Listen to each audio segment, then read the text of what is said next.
श्री कृष्ण कहते हैं, प्रेरणा आपके बहुत ज़्यादा प्रयास करने से नहीं आएगी।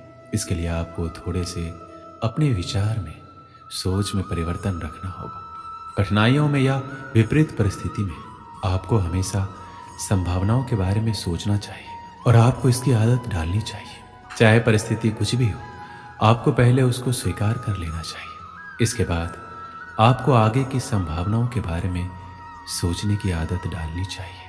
ऐसी आदत डालने के लिए आप छोटी छोटी परिस्थितियों से शुरुआत कर सकते हैं। कभी भी अगर आपके मन में नकारात्मक विचार आए तो आप ये सोचने की आदत डालिए कि ज़्यादा से ज़्यादा क्या हो सकता है, ज़्यादा से ज़्यादा क्या नुकसान हो सकता है। आपको लगेगा कि ये बहुत छोटी सी बात है और आपका नकारात्मक विचार चला जाएगा और आप प्रेरित रहेंगे अपने कार्य के प्रति। गलत स्वभाव रखने से आपकी प्रेरणा खत्म हो जाएगी। आपको एक अच्छा इंसान बनने की जरूरत है। एक अच्छा इंसान बनने से आप हमेशा प्रेरित रहते हैं और गलत इंसान बनने से आपके जीवन में नकारात्मकता बढ़ती जाती है। और ना यकीन हो तो आप खुद करके देख लीजिए। अपने जीवन में महान चीज़ों को पूरा करने के लिए आपको जिस प्रेरणा की आवश्यकता होगी उसे प्रदान करने के लिए दूसरों पर निर्भर रहना अवास्तविक है। आत्म प्रेरणा एक ऐसी चीज है जिसे सीखा जा सकता है यदि आपके पास पहले से नहीं है।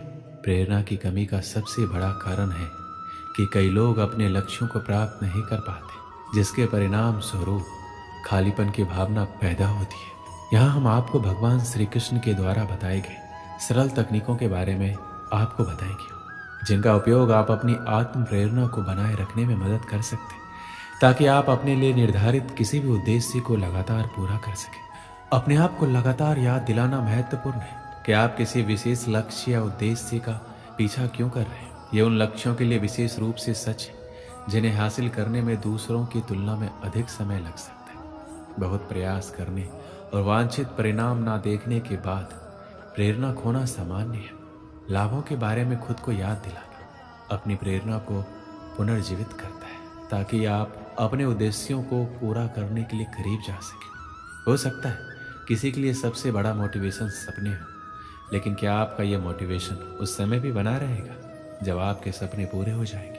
या हो सकता है किसी के लिए सबसे बड़ा मोटिवेशन फेम हो, तो क्या बहुत फेमस हो जाने के बाद वह हमेशा मोटिवेट रहेगा? शायद नहीं। लेकिन मेरे अनुसार सबसे बड़ा मोटिवेशन होता है मृत्यु, जो कोई तत्काल मोटिवेशन नहीं है। अगर हम हमेशा हर दिन इस तरह जिए कि कल हम मरने वाले, तो इससे बड़ा मोटिवेशन कुछ नहीं होगा और इस तरह हम हमेशा के लिए मोटिवेट हो सकते हैं। आज की इस भागदौड़ भरी जिंदगी में हर व्यक्ति चाहता है कि हम हमेशा मोटिवेट रहें, अपने लक्ष्यों तक पहुंचे। लेकिन मोटिवेट रहना अपने लक्ष्यों तक पहुंचने और मनचाहा जीवन जीने के सबसे चुनौतीपूर्ण हिस्सों में से एक हो सकता है। क्या आप भी चाहते हैं कि आप प्रतिदिन अधिक प्रेरित महसूस करें, लेकिन सुनिश्चित नहीं है कि उस चिंगारी को वापस कैसे लाया जाए। आप जीवन में चाहे कुछ भी शुरू करना चाहते हो, आप समस्याओं को हल करना चाहते हो, अपनी आदतों को बदलना चाहते हो, एक नई दिनचर्या शुरू करना चाहते हो या कुछ कार्य, सभी के लिए प्रेरणा का उपयोग बहुत ही जरूरी होता है। जब भी आप अपने जीवन में कोई भी कार्य शुरू करना चाहते हैं तो सबसे ज़्यादा जरूरी है अपनी प्रेरणा को बढ़ाने पर ध्यान देना। सबसे पहले आप छोटे और प्राप्त करने योग्य लक्ष्य निर्धारित करें। यदि एक साथ आप बहुत अधिक भार लेने की कोशिश करेंगे तो ये केवल आपको जल्दी छोड़ने का कारण बनेगा। जब आप कोई भी कार्य में विफल होते हैं तो अपने आप को हराना बहुत आसान होता है, लेकिन आपके कार्य की विफलता किस कारण हुई उस पर ध्यान केंद्रित करना आसान होता है। उस समय अपने आप को अपने से पूछने की जरूरत है कि आप कुछ भी ठीक क्यों नहीं कर सकते। इसे अंतिम लक्ष्य तक पहुंचाना इतना कठिन क्यों है? जब आप कोई कार्य शुरू करते हैं तो लक्ष्यों को प्राप्त करना बहुत मुश्किल होता है, लेकिन अपने लक्ष्यों को आसान बनाने के लिए आपको किसी और की आवश्यकता भी जरूरी है। अपने मोटिवेशन के स्तर को बढ़ाने के लिए कभी कभी बाहरी प्रभावों की आवश्यकता होती है, ताकि आप नियंत्रण में रह सकें और आगे बढ़ सकें। जब भी आप कोई लक्ष्य निर्धारित करें तो अपने किसी मित्र या पारिवारिक सदस्य को बताएं जिस पर आप अपने लक्ष्यों के बारे में भरोसा करते हैं, ताकि वो आपको जवाबदेह ठहरा सके और आपको सही रास्ते पर रख सके। कुछ दिन के लिए दूसरों की तुलना में मोटिवेट रहना थोड़ा कठिन होगा, लेकिन जब आपको कोई अपना आपके लक्ष्य के बारे में बताए जिससे आपको अपना लक्ष्य प्राप्त करना सरल हो सकता है। दोस्तों, इस वीडियो में बस इतना ही।